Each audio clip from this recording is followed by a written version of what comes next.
Okay, well, here's a little bit of an update here. Looking very nice now. You can see we've been in the trade 50 minutes. Actually, I quite like this new setup here, really. Tells me how long I've been in, how long to go.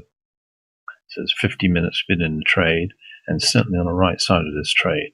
We have to be below 109.24, and we're already down to 109.09, shall we say. And that's in just 51 minutes. Now, there are reasons for that, but I can't go into that in this video because there's just not enough time. However, let me show you a chart. And there you can see we've got to be below that red line, below the green line here, green horizontal, and we're certainly below that. And if I gave you a look at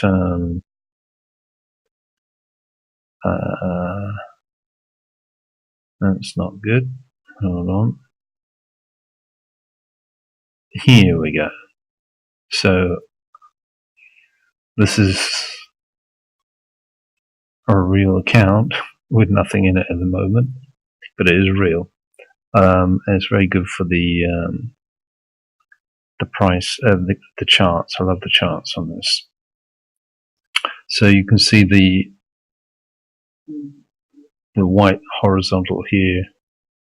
They're about to pip out these two platforms. That's why I've actually put it at 23 here to be safe.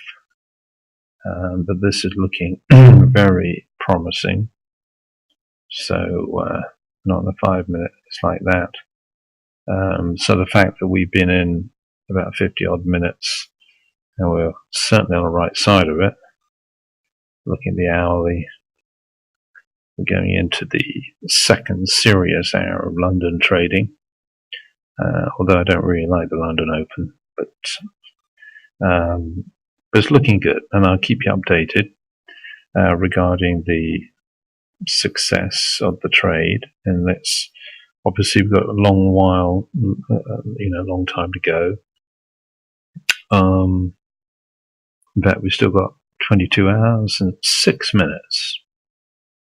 But this again is on a real account. And a good way for new people to start. So from me, Nick, I hope this assists. And wherever you are in the world today, check out the YouTube channel. Okay, subscribe to the YouTube channel if you want more videos like this. And wherever you are in the world today, take care, be good to each other, and I wish you all the best.